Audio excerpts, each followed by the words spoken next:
Okay, I figured I'd get a little video. I haven't posted a video in a while. Got back from off of Thanksgiving, and I was gone for the Wednesday before Thanksgiving till the Sunday after Thanksgiving, and been trying to get caught back up. But just got a couple of projects going right now.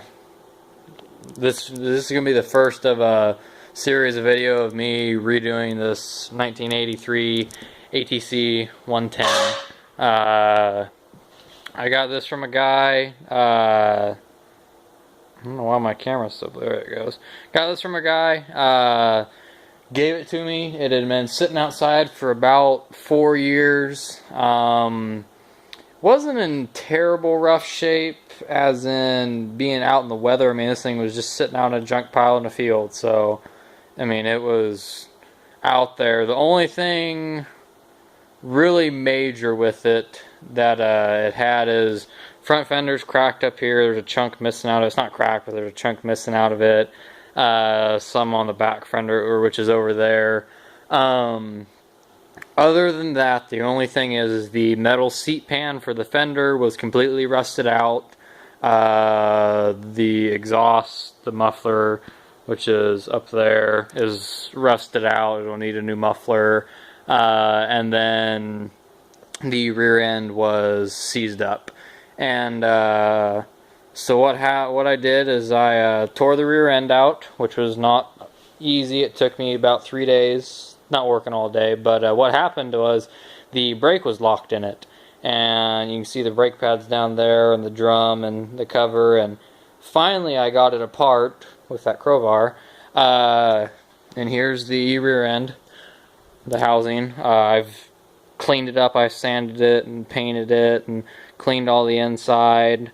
Needed new bearings. The bearings were pretty bad, not terrible. There's one here. This one here I boogered, getting it out. This one here is still pretty intact. It's pretty rough. And then the seals are all. That's the good one out of the bunch. But I have on order coming right now a brand new set of bearings and seals for the rear end. Everything else looks good. One of my brake pads, one of the pads, came off. I'll reuse it for the time being. It'll get new brakes at some point. But I have new bearings and seals for the rear end. I will put those in, bolt everything back together, put the axle back on, chain, everything back on it. And then I have a new carburetor coming. The one that's on there is the original. I cleaned it. Doesn't want to run. I will put a new carburetor on it, and it had a spark. The CDI module is good. The coil is good. I've run this before in an old video. I think it was titled "The Redneck Way to Start a Three-Wheeler." This was me starting this ATC 110, just spraying ether in the, taking the carburetor off, spraying ether down in the intake, and it run a little bit, turning it over with a drill. But I will get that going, and once I get all that, I'll put the old exhaust on, just so you have something on there. But what I'll do is I'll put the rear end in, new carb on, put the tank back on it, get it running, take it for a test drive, and then I'm going to come back in here and take everything apart on it. I'm going to paint a lot of this frame. That front fender is going to get painted, the back fender is going to get painted, the tank's going to get painted, which is over here. I started prep work on it. It's all going to get painted. It's not going to be Honda red, but it's going to be as close as I can match it. It's going to get oil change, fresh air filter, fresh spark plug, new carburetor. It's going to have a new exhaust on it. It will have either a new used pull start cover or a rebuilt one. The one that came with it was broke. And then it will need, the main thing I'm going to have trouble finding is a seat pan, the seat, and then the seat cover. That's going to be the main thing for the time being, what I'll do is probably just throw like a towel on it to test drive it. And for the time being, I'll hopefully find that. Hopefully at some point, I think probably I'll sell this. I don't really need a third one. Depends on how much I like it. It does have high and low versus the 185 does not. The 200 does with reverse. It's 110cc versus my 185 and 200 are both 192cc. So it's pretty much, it's way smaller. Depends on how much it works. If it gets up and goes, you know, what it is. But I would like to, I really want to clean it up and kind of restore it. And then hopefully at some point sell it. But that's that. I'll keep track of videos with that. The other project I got is on my 200. I have tore the alternator out of it. When I got this thing going 3 years ago, it had a bad CDI module.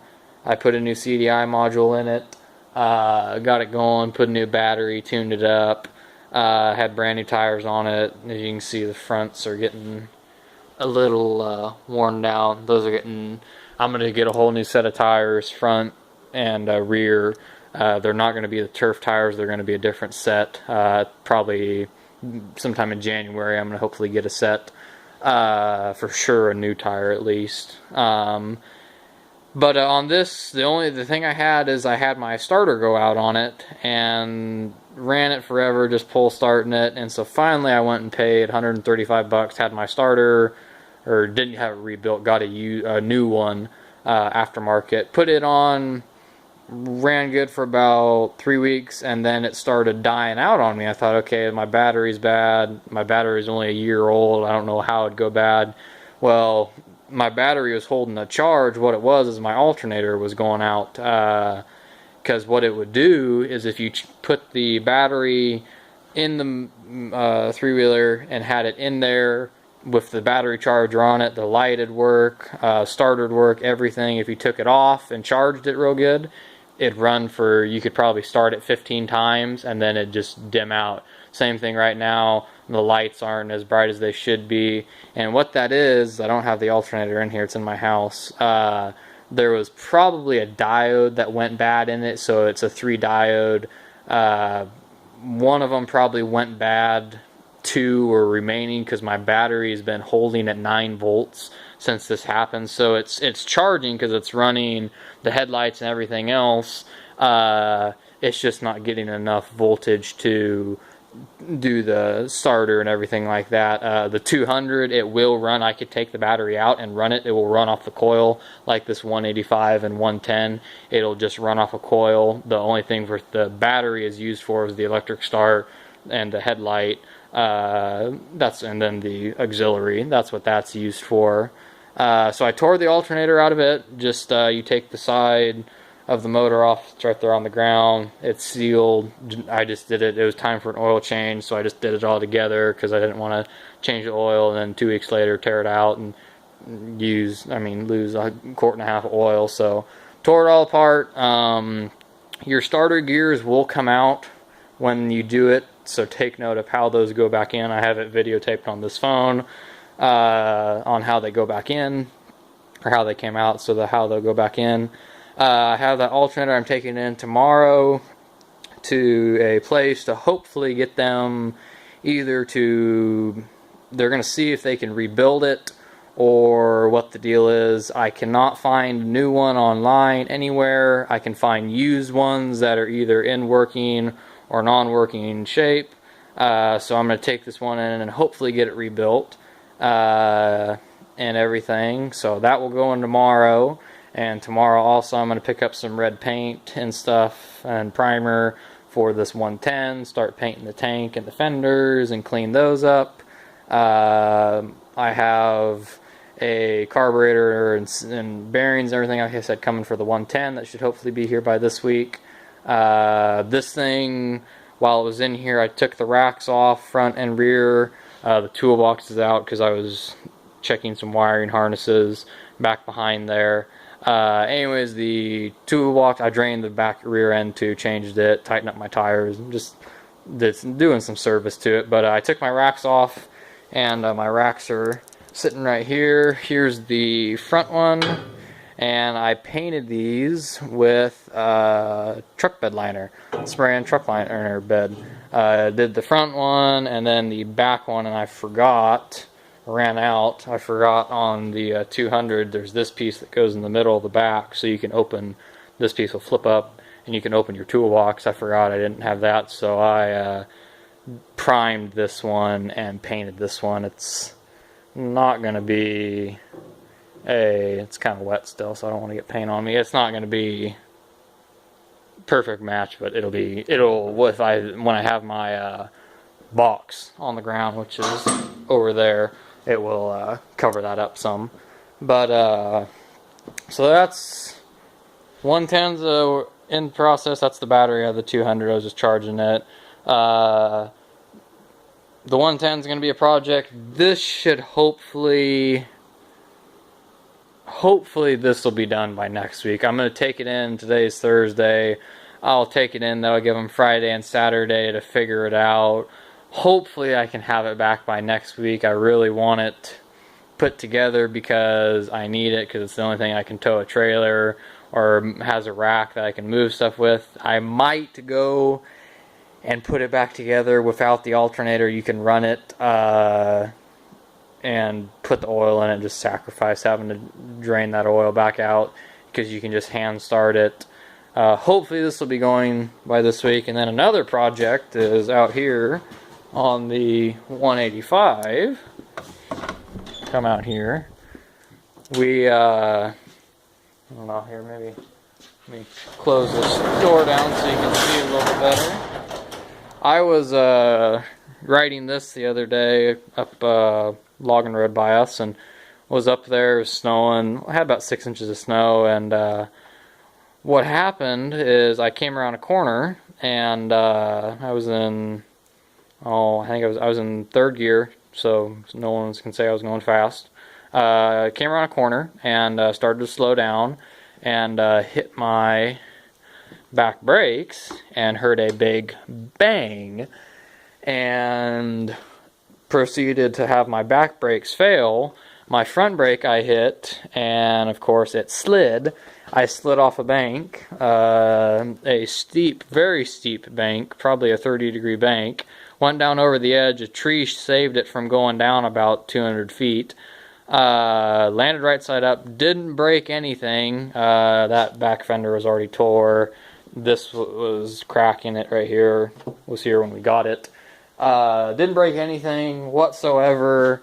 The only thing it did is just leaked all the gas out of it, because it was at such an extreme angle.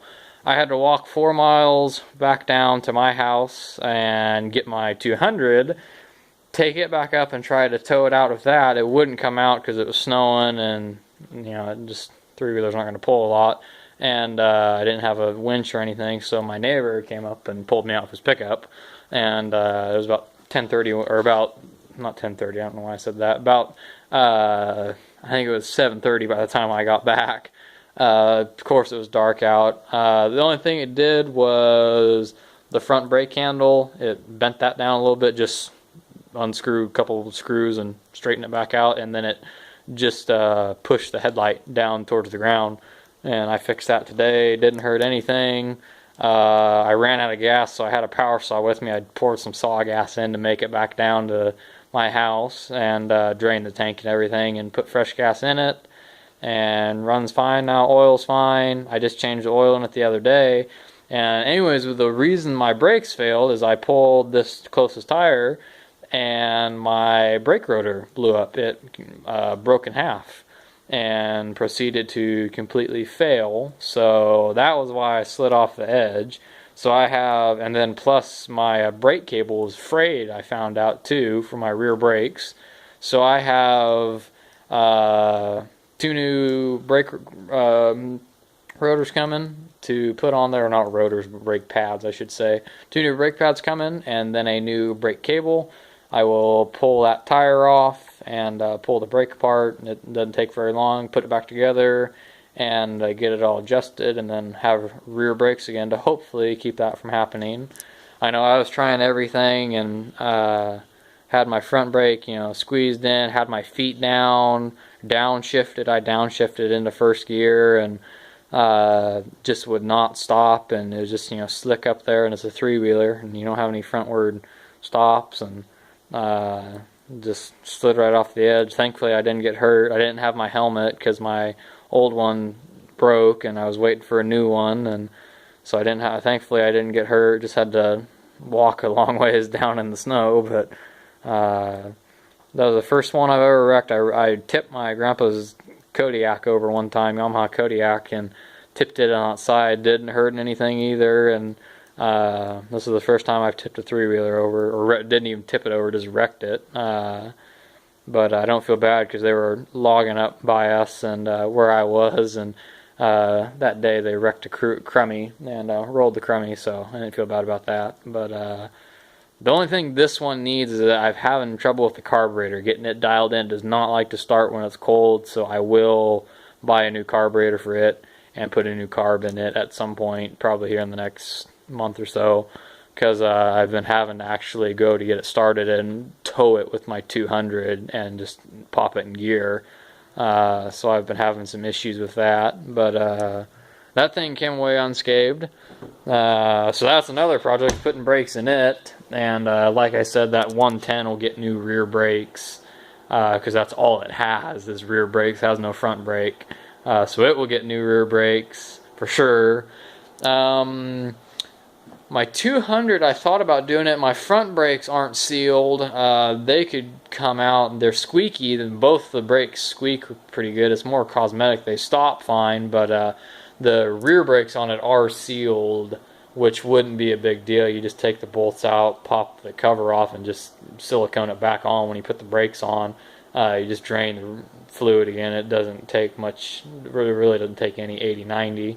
But I think I might, maybe at some point, maybe when I get new tires, I'll put new tires and new front and rear brakes on this 200, and then I'm going to go, hopefully sometime this next year, take all these decals off. The only ones I want to find that I'm gonna hopefully be able to find is the ATC reverse shaft and the big red. I want to find those. That one Honda one, I can get one similar to that, but I want to scrape all these off, and the other one I'd like to find is this big red one right here. I do have a crack in this 200. I want to try to Bondo back together, or JB weld it or something like that, sand it down, but I want to paint this, paint everything, paint the tank. This warning sticker here, I could maybe try to find a new one. If not, it doesn't really bother me. I kind of like it just red anyway. We can see where that seat wore it smooth. But I want to get this painted. Same thing with that 185. I want to try to Bondo that front fender and JB weld it Bondo. Get that clean. None of these tanks really have any dents, so I don't need to Bondo over those. Chroming stuff, I mean, I don't do any chroming, but this thing's going to get new tires. It's going to get their, let's see, the 110 and 185 are 22 by 11 by 8s. These are 20, what are these? It says somewhere, bear with me, 25s by 12 by 9. I looked, and I can get a new set of rear tires for about $160. They're not going to be turf tires. They're going to be more ATV tires. They'll handle better. That's the one thing I don't like about this, is it does not handle very well. And then these wore out kind of quick because it sat for about 11 years, so they were kind of dry rotted. It sat actually right about dead spot where that 110 sitting is where that sat for about probably, yeah, right about 11 years. And then a front tire, I'll have to look for it. The only thing I'm not real sure of is I'm hoping the rear tires, I don't think I'll need to change the rims on. Front tire, I might need to change the rim. And if that case, I might keep just the standard front tire. I'd have to do a little bit more looking, but so this thing will get new tires, hopefully, probably around the beginning of the year, and probably get a brake job. I don't think it's never had brakes replaced in the 31 years it's been in service, so it probably needs new brake job or new brakes on it. Put those on. Like I said, the 185's front brakes are very good. I checked them. Rear brakes will get replaced. Rear brakes will get replaced on the 110 because that's all it has. A lot of these are hopefully all going to get painted. The 185 and the 200, 110 for sure. 110 will hopefully get sold. And what I'd really like to do is next summer, I'd like to sell that 185, and I've thought about maybe buying another one and fixing it up and selling it again. But what I'd really like to do is buy a 400EX Honda, just a used one, just in somewhat decent shape. Paint it to a custom color, like a green, kind of like the new Yamaha Grizzlies or the new Kodiaks, that green color. I like that color. Paint it green. Do my own decals. I love riding. This thing does all the utility work I need it to. If you get a pickup too, I'll get a pickup here hopefully around the beginning of the year. Get one first before I get a quad. But I love riding, and that 185's fast, but a 400 to be faster. I'd really like a 450, but I don't think I could afford one. 400, I definitely could find a cheaper used one, and I don't mind working on them. They're pretty easy to work on, and I service mine meticulously. They're always getting oil changed or something. And another thing I want to do with this 200 is put on. I saw a guy the other day online and then YouTube that put LED front lights on his three-wheeler. It was a 250 ES and two LED 4-inch lights on the front. And I'm thinking I'm going to do that. I can get them on eBay for about $20 for a set of two, and wire it into the high beam. And what that'd do is give you way more light, because anyone that drives one of these 200s or 185s or whatever, they know that the lights suck on them. And I'd really like to put either one on the front or two, but then I'd really like to put two on the front and then have my main one, and then have some kind of backup light, because sometimes I do back stuff up in the dark. But that's the three-wheeler projects. And I had my 372 the other day. It had the trigger pop out of it, and so I had noticed one of the tabs on it was broke off, so I replaced that trigger with a used one I had and got it going. And then my little Husqvarna 40, I had it last time I ran it, wasn't oiling, and I got it oiling, but it doesn't seem like it's oiling enough to me. I have to look at it. I'm going to run it some and see how it does in some fur, and after that, if it's not oiling quite right, what I'll do is I'll pull that oil pump out and clean the tube and everything. And if that oil pump's working, probably put it back in. If not, I might look for a new oil pump and pickup tube and everything else. But yeah, other than that, that's about all I've been doing. Really, the main thing is to get this 200 going, because I really need it for work and moving firewood and moving my saws around and everything like that, because it's the only thing that has a rack. And hopefully my alternator won't be down too long. But that's about it. So we'll keep you tuned up on the 180 or 110 there, and probably some of the 200 work and 185, and do some videos on those. So I just figured I'd just give you a kind of look into what's going to be here in the next couple weeks. So thanks for watching.